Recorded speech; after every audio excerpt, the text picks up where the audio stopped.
Hay alguien que es especialista en todos estos temas, sobre todo lo que hace a geopolítica y lo que hace a terrorismo internacional, y que ha sido alguien que siempre, cuando se produce un nuevo aniversario de la triste masacre de la AMIA, tiene una información tremenda, muy aquilatada, por cierto, de cómo se produjeron los hechos, y es alguien que conoce profundamente todo lo que pasa en el Medio Oriente. Me refiero a Miguel Ángel Toma, quien fuera secretario de Seguridad, diputado nacional, bueno, tiene una enorme trayectoria, muy conocido por todos. Buenas tardes, Miguel. Te queremos que nos des tu visión, tu panorama, arrancando quizás de cómo se genera el Estado de Israel en 1947, muy brevemente hasta llegar a nuestros días, y después profundizamos bien el tema de la Franja de Gaza, Cisjordania y toda esa zona que está realmente atacada por un grupo siniestro de terroristas salvajes, que es Hamas. Acá me acompaña Félix Wax, que es justamente alguien de la colectividad. Así es, mucho gusto, Miguel Ángel. Y Alberto Arco, ambos pertenecen a un grupo que se llama Generación Plateada, y por supuesto mi socio, que es el doctor Lautaro García Fragnol. ¿Qué tal? ¿Cómo están? Mucho gusto. ¿Cómo estás, Jorge? Mucho gusto, Miguel. Toda la audiencia para vos. Bueno, yendo a tu primera consideración, la Argentina tiene una larga tradición de reconocimiento y de relación con el Estado de Israel, ¿no? Ni bien se constituye Israel, Argentina fue el segundo país en el mundo que lo reconoce como tal. Fue durante el gobierno de Juan Domingo Perón, de manera que de ahí en más la Argentina ha tenido una doble relación, te diría yo, con el Estado de Israel y con el pueblo judío, particularmente por lo que significa la comunidad judía en la Argentina, no solo en términos de cantidad, sino en términos de calidad. El aporte que ha hecho ha sido muy significativo en muchísimos planos: el plano científico, el plano cultural, de manera que lo que ha ocurrido recientemente con este brutal ataque de Hamás nos ha consternado por un lado, pero al mismo tiempo nos ha reabierto algunas heridas que no han cicatrizado, como han sido básicamente, el atentado primero a la Embajada de Israel, y después y fundamentalmente el atentado a una institución argentina, que fue el atentado a la AMIA, y que cobró la vida de muchísimos argentinos, y esto nos tiene que comprometer cada vez más con la lucha contra el terrorismo internacional, un terrorismo que se abreva en el apoyo de algunos otros estados, concretamente en el caso de Hezbollah, que fue el responsable de la voladura de la AMIA y también de la Embajada de Israel, apoyado por Irán. Irán festejó, como todos sabemos, el ataque de Hamás, y también sabemos que Hamás ha recibido armas de Irán y ha sido, por supuesto, sostenido hasta financieramente. De manera que para nosotros profundizar la tarea que tenemos pendiente de hacer justicia con el caso del atentado a la AMIA, esto lo reactiva, este hecho brutal que estamos presenciando.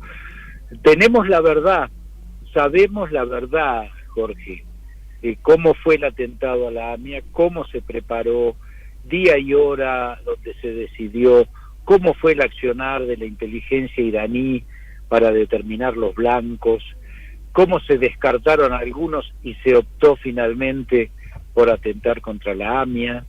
En definitiva, fue un acto de agresión a la Argentina, a la comunidad judía argentina, pero también un acto de guerra, porque fue hecho por una estructura terrorista, pero con el apoyo absoluto y total de un Estado, que es Irán.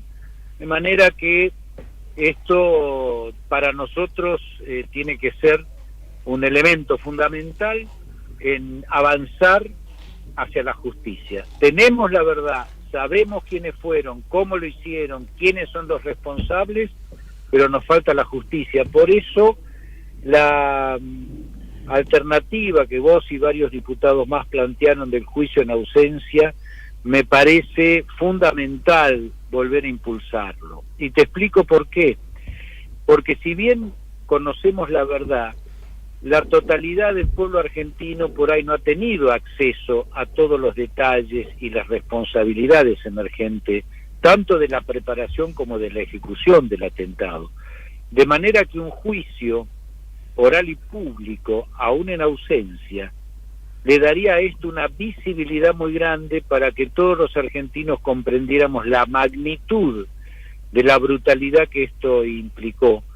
Y esto significaría también la posibilidad de sancionar ya a los responsables, que si bien hoy tienen circulares rojas de Interpol que teóricamente le impedirían andar libremente por el mundo, hemos visto, lamentablemente, como uno de los imputados con esa circular roja, el ministro de Defensa de Irán, estuvo no hace muchos años atrás en Bolivia.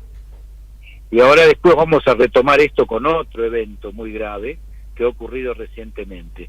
Y sin embargo, Bolivia, gobernada en aquel momento por Evo Morales, no ejerció vía la Interpol de Bolivia la detención de Ahmed Bajir. Entonces, realmente el hecho de lograr una condena, ahí sí consolidaría esta acción que neutralizaría la acción o la actividad de estos personajes siniestros deambulando libremente por el mundo, ¿no?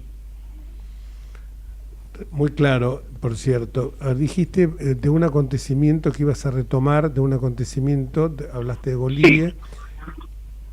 Sí, yo le he señalado recientemente en un Twitter,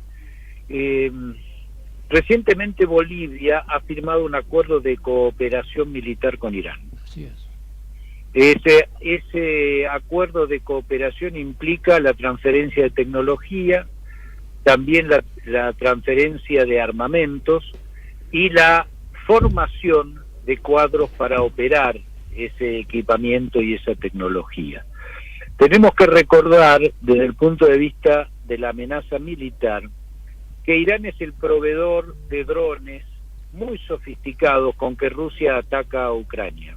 Así es. Si nosotros tenemos un país alrededor nuestro, en nuestra frontera norte, que tiene un acuerdo con quienes nos pusieron 2 bombas, y además tiene la capacidad de formar militarmente a un país cuyo uno de sus referentes significativos, como fue Evo Morales recientemente, que adhirió y sostuvo la justicia del ataque de Hamás a Irán. Realmente, Jorge, estamos en problemas. De Hamás a Israel. No, de Hamás, el expresidente de Bolivia sí apoyó a Hamás. A Hamás, pero perdón, dijiste el Hamás, el ataque de Hamás contra Irán, contra Israel. Sí. Perdón, contra Israel, claro. Tienes razón, discúlpame. No. El ataque de Hamás contra Israel fue festejado por Irán, pero además fue sostenido como un acto de justicia por Evo Morales. Entonces ya no tenemos solamente un problema de seguridad en relación al narcotráfico y a la cocaína que se produce en Bolivia. Estamos teniendo también un problema de defensa nacional, porque si nosotros no tenemos la capacidad disuasiva para evitar que esta carrera armamentista de Bolivia, incentivada y sostenida por Irán, y no tenemos la capacidad, como digo, de generar una disuasión en términos de defensa, creo que estamos frente a un problema de seguridad nacional. Vos pensás que Evo Morales, por ejemplo, ha sido un actor fundamental en los conflictos que recientemente se desarrollaron en Perú. Exactamente.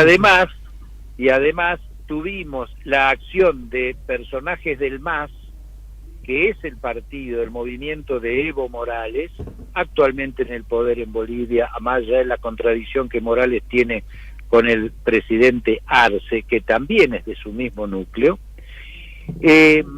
Ha tenido también, como te digo, participación en los sucesos recientes de Jujuy, donde se intentó tomar la legislatura, por ejemplo.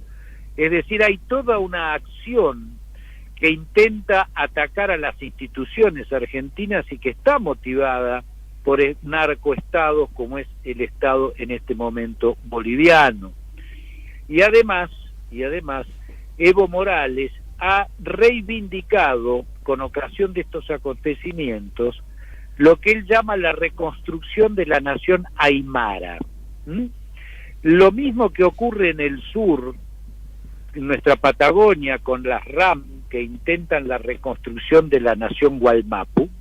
En el norte argentino, Evo Morales también sostiene la reconstrucción de la nación aymara. Justamente una supuesta nación ancestral que ocuparía el sur de Perú, todo Bolivia, el norte de Argentina y el norte de Chile. O casualidad, donde se encuentran las grandes reservas de minerales y particularmente del litio. De manera que cuando sumamos la carrera armamentista boliviana, el apoyo tecnológico y militar de Irán y el planteo de la reconstrucción de la nación aymara, queda claro que ya estamos frente a un problema que implica el riesgo de secesión territorial. Y esto ya es un problema de defensa, no solamente de seguridad vinculado al narcotráfico. De modo que cuando vos juntás todos estos elementos, estás obligado a ser muy duro y muy firme en el realineamiento geopolítico, en la reformulación de nuestro sistema de defensa, en la reformulación de nuestro sistema de seguridad interior y en la reformulación de nuestro sistema de inteligencia, porque esta amenaza, que es integral, también requiere por parte de la Argentina una respuesta integral en todos estos frentes. Sí, queda claro. Lo que ocurre es que nosotros seguimos siempre mirándonos el ombligo y no nos damos cuenta.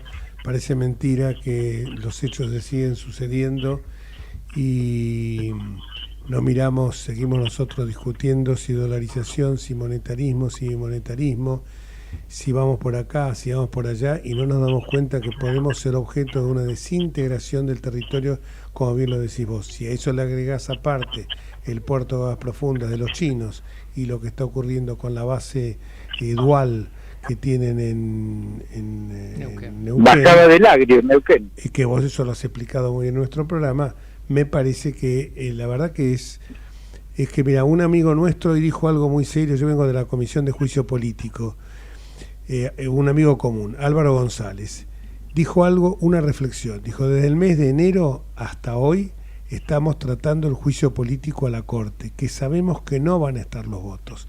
Hemos destinado todos los meses por lo menos entre 2 y 3 reuniones para la Comisión de Juicio Político.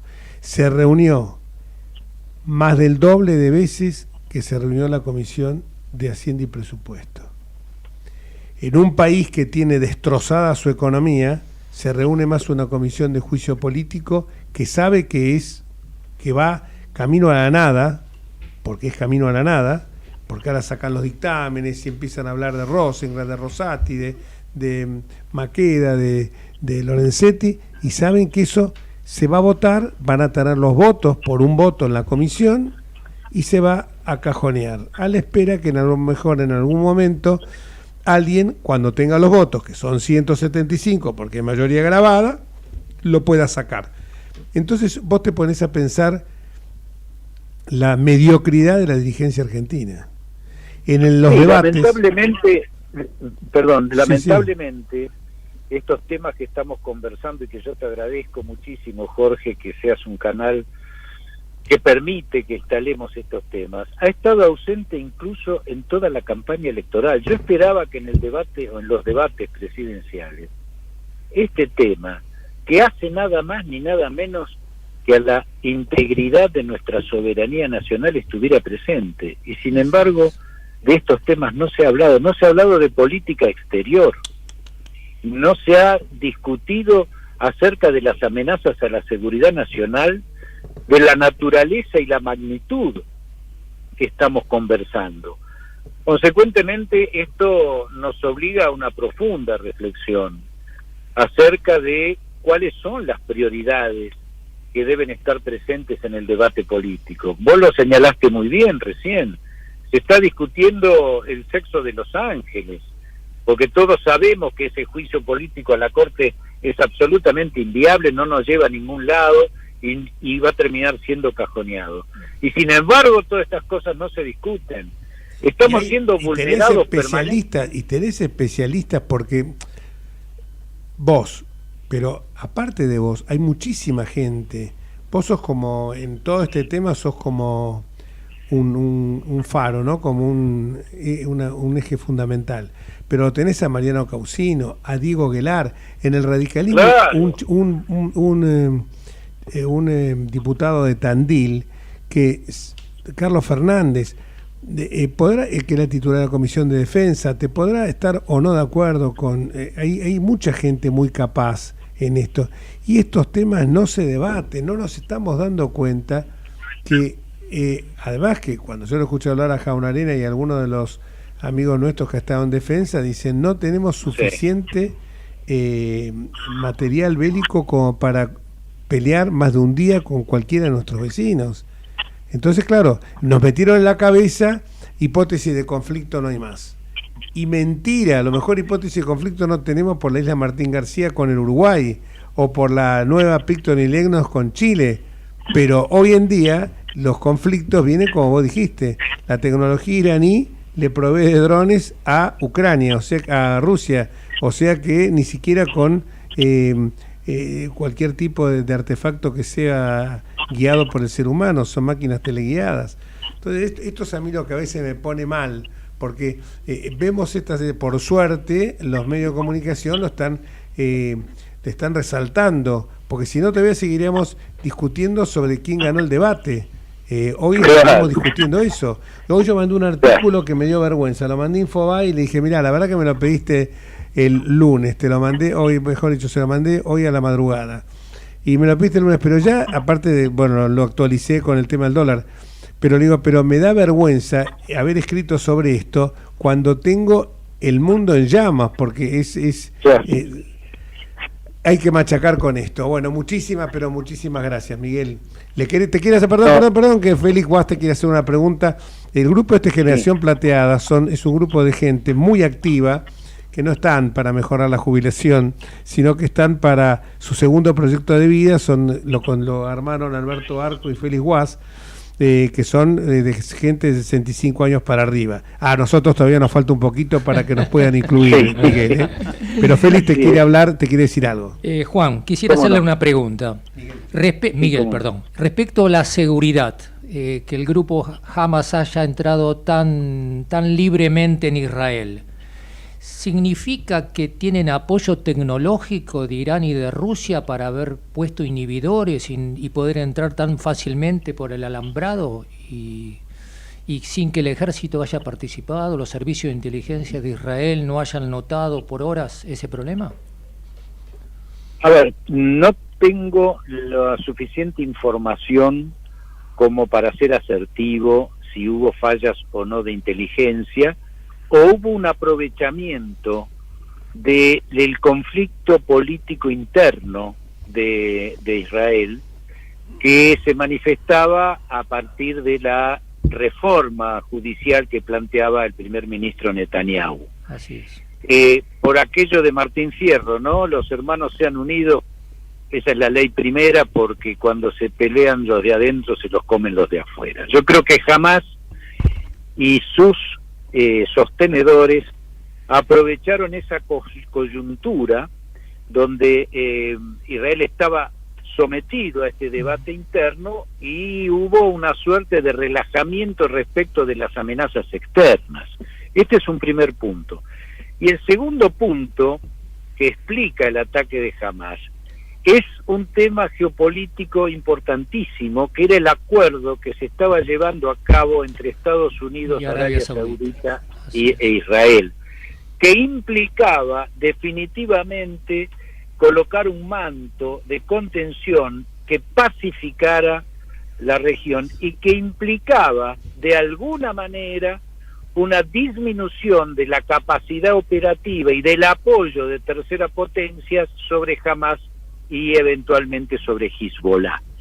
Era finalmente la aceptación por parte del mundo árabe del Estado de Israel como un Estado independiente, de manera que la acción de Hamás estuvo también direccionada a esto, e insisto, en la primera consideración, montada sobre el conflicto político interno de Israel, que de alguna manera distendió el estado de preocupación y de control sobre la acción externa. Y además esto ha provocado un problema geopolítico sustancial. Sí, señor. Porque ¿qué pasa? Esto va a generar, si me permiten, una reacción también de sectores populares dentro de países árabes, básicamente creo yo Arabia Saudita y eventualmente Jordania, que estaban apoyando al Estado de Israel en esta negociación, y que va a provocar conflictos internos que van a demorar muchísimo la posibilidad de continuar con estas conversaciones y este acuerdo entre estos tres países.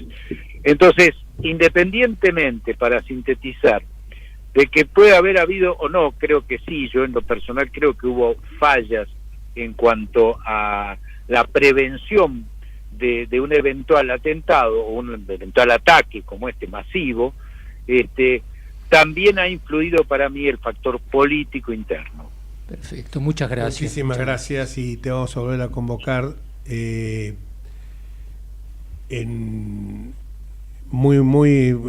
diría, pero estaban haciendo señas que no entiendo cuáles son. Te vamos a volver a convocar para seguir hablando de estos temas que por supuesto son los temas que hay que poner en la vitrina para que la gente tome conocimiento de la gravedad que los mismos tienen. Un abrazo enorme y muchísimas gracias. Una última consideración, si me permitís, muy breve. Es muy importante analizar cómo el terrorismo, el narcoterrorismo, las narcoguerrillas, los estados como Irán están actuando y operando juntos, no solo ya en Bolivia, sino también en la triple frontera de nuestro país. Habría que analizar muy bien cómo y por qué se produce, por ejemplo, el asesinato del fiscal Pecci, paraguayo en Colombia, porque eso nos indicaría cómo los estados terroristas, las estructuras del crimen organizado actúan cooperativamente en función de intereses distintos, pero en circunstancias coyunturales que les son comunes, ¿no? Esto es muy importante señalarlo, lo dejo como un título para la próxima invitación que tan gentilmente me haces, Jorge. Con todo gusto, acá el productor Horacio Fernández está haciendo gestos como para que en nuevos programas sigamos hablando de este tema que a mí me preocupa superlativamente. Muchísimas gracias, saludos a la familia. Gracias, muy amable, igualmente.